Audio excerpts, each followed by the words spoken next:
ओम श्री साईनाथाय नमः। ओम श्री साईनाथाय नमः। ओम श्री साईनाथाय नमः। सभी साईं भक्तों को नमस्कार। साथियों, कथा प्रारंभ करते हैं।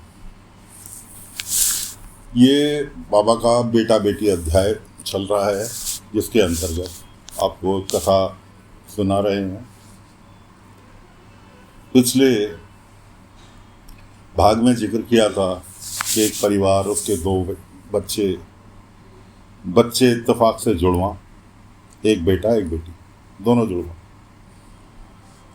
बेटे को बाप चाहता है, बेटी को नहीं चाहता, बेटी को अपना बोझ समझता है। बेटे का एग्जाम है, उसको लेके शहर जाना है।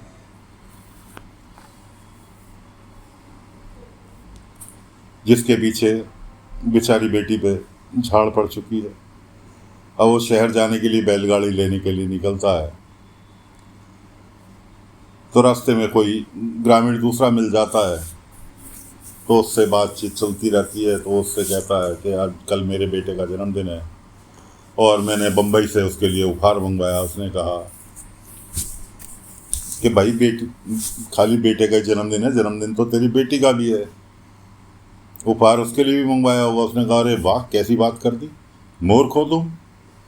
बेटी को भी कोई उपहार देता है? बेटी तो बोझ है, कंगाल करके जाएगी मेरे को। इस तरह से, और बेटी बेचारी इसी दुख में भूली जा रही है।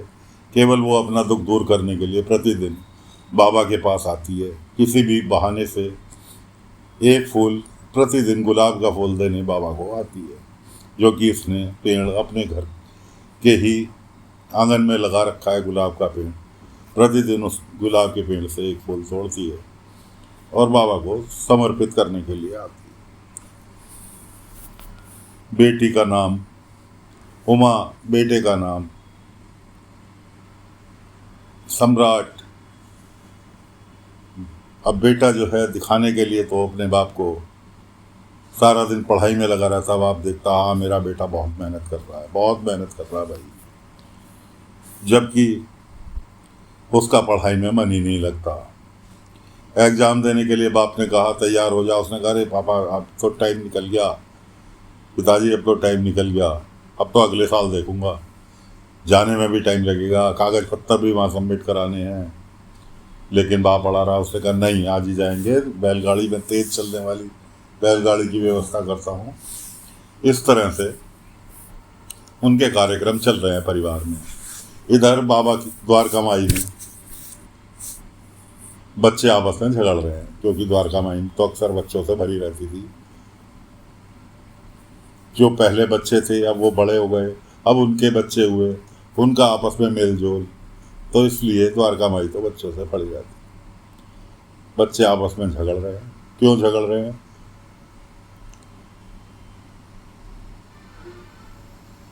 कि जी लड़के बेहतर हैं, वो लड़कियां कह रही हैं लड़की बेहतर है।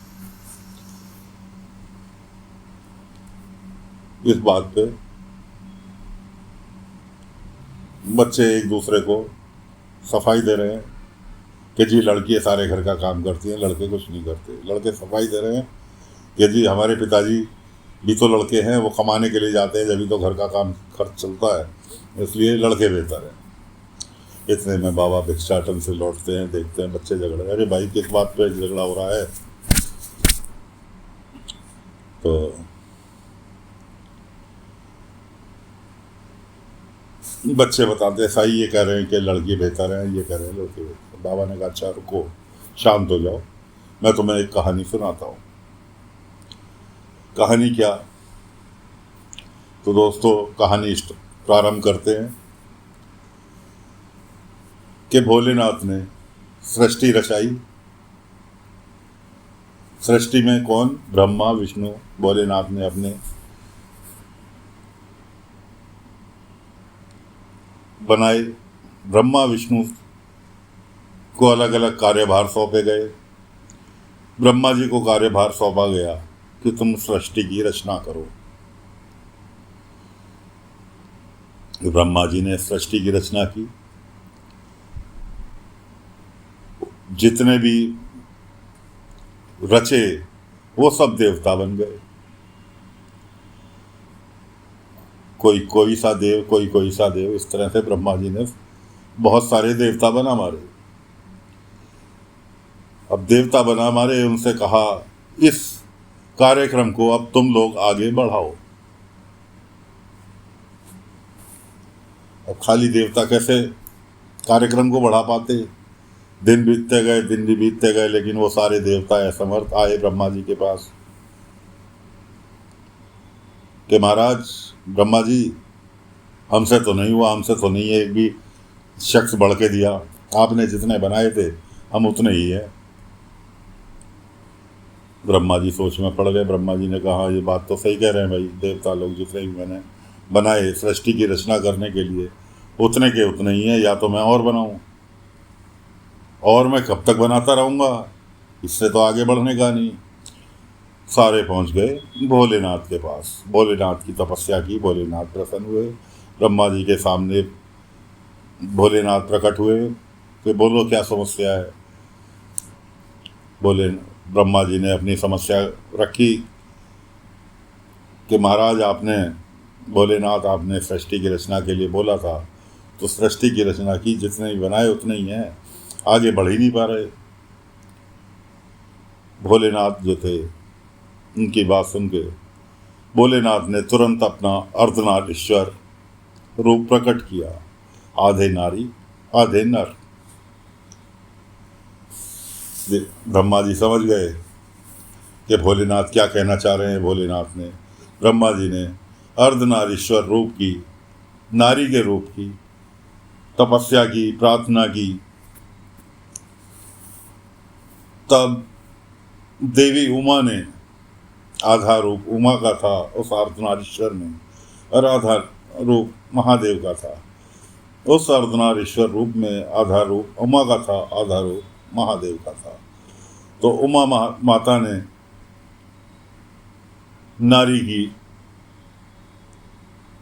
उत्पत्ति की। जितनी भी देवी बनाई उमा माता ने, वो सभी देवी उन देवताओं को जो ब्रह्मा जी ने देव उत्पत्ति की थी, देवताओं का रूप बनाया था, देवताओं की उत्पत्ति की थी, उस रूप में सभी को देवियों में बांट दिया गया। इस प्रकार इस जग की उत्पत्ति हुई। सभी, जब तक नारी नहीं तब तक नर नहीं, जब तक नर नहीं तब तक नारी नहीं। इस तरह स्त्री और पुरुष का इस संसार में बहुत बड़ा योगदान है। तो बाबा ने सभी बच्चों को समझाया कि भाई ना क्या समझे कि जी ना लड़के उत्तम ना लड़की उत्तम, लड़कों के बिना लड़की अधूरी और लड़की के बिना लड़के अधूरे। तो बाबा ने बच्चों को कहानी सुनाई, बच्चों की भी समझ में आई। तो बाबा ने कहा सभी लोग मिलजुल कर रहो, ना लड़के ज़्यादा अच्छे ना लड़की ज़्यादा अच्छी, दोनों का हाथ बराबर का है। इस प्रकार बाबा ने सभी बच्चों को जो था एक कहानी के द्वारा पाठ पढ़ाया, जिसको उन्होंने सहर्ष स्वीकार किया। तो साथियों, अभी उस घर की कहानी यही चल रही है। आगे की कहानी अगले अंक में फिर लेकर हाजिर होंगे। तब तक के लिए आज्ञा दीजिए। कथा को यहीं विराम देते हैं। ओम साई राम, ओम साई राम, ओम साई।